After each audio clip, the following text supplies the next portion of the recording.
Driving test പരിഷ്കരണത്തിൽ ഇളവ് നൽകി ഗതാഗത മന്ത്രി. ടെസ്റ്റിൽ ഇളവ് നൽകുന്നത് ഗ്രൗണ്ടുകൾ സജ്ജമാക്കാത്തതിനെ തുടർന്ന്. ടെസ്റ്റ് ഇപ്പോഴുള്ള ഗ്രൗണ്ടുകളിൽ പഴയ രീതിയിൽ തന്നെ നടത്താമെന്നും കയറ്റത്തിൽ നിർത്തി വാഹനം മുന്നിലേക്ക് എടുക്കുന്നതും പാർക്കിംഗും റോഡ് ടെസ്റ്റിനിടയിൽ ചെയ്യിക്കണമെന്നും നിർദ്ദേശം. സംസ്ഥാനത്ത് മെയ് മാസം 1 മുതലാണ് പുതിയ ഡ്രൈവിംഗ് ടെസ്റ്റ് പരിഷ്കരണം കൊണ്ടുവരാനിരുന്നത്. മുന്നൊരുക്കങ്ങൾ മന്ദഗതിയിലായതോടെ തീരുമാനത്തിൽ നിന്നും താൽക്കാലികമായി ഗതാഗത വകുപ്പ് ഉൾവലിയുകയാണ്. ഗ്രൗണ്ടുകൾ സജ്ജമാക്കാത്തതിനാലാണ് കാരണം. പഴയ രീതിയിൽ തന്നെ തുടരാം. റോഡ് ടെസ്റ്റിൽ മാറ്റം വരുത്തിയിട്ടുണ്ട്. കയറ്റത്ത് നിർത്തി പുറകോട്ടെടുക്കുന്നതും പാർക്കിങ്ങും റോഡ് ടെസ്റ്റിൽ തന്നെ ചെയ്യിപ്പിക്കണം. പുതിയ പരിഷ്കാരങ്ങൾ നടപ്പിലാക്കാനും ഗതാഗത വകുപ്പ് മന്ത്രി നിർദ്ദേശം നൽകിയിട്ടുണ്ട്. അതേസമയം ടെസ്റ്റ് നടത്തുന്ന 86 ഗ്രൗണ്ടുകൾ പുതിയ പരിഷ്കരണത്തിനനുസരിച്ച് നവീകരിക്കാൻ മന്ത്രി KB ഗണേഷ് കുമാർ നിർദ്ദേശം നൽകിയിരുന്നു.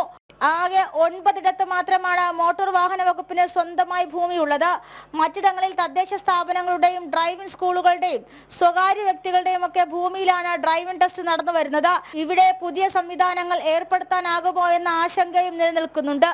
നവീകരണത്തിന്റെ തുക ആര് വഹിക്കുമെന്നതിലും വ്യക്തത വന്നിട്ടില്ല. ജനം, തിരുവനന്തപുരം.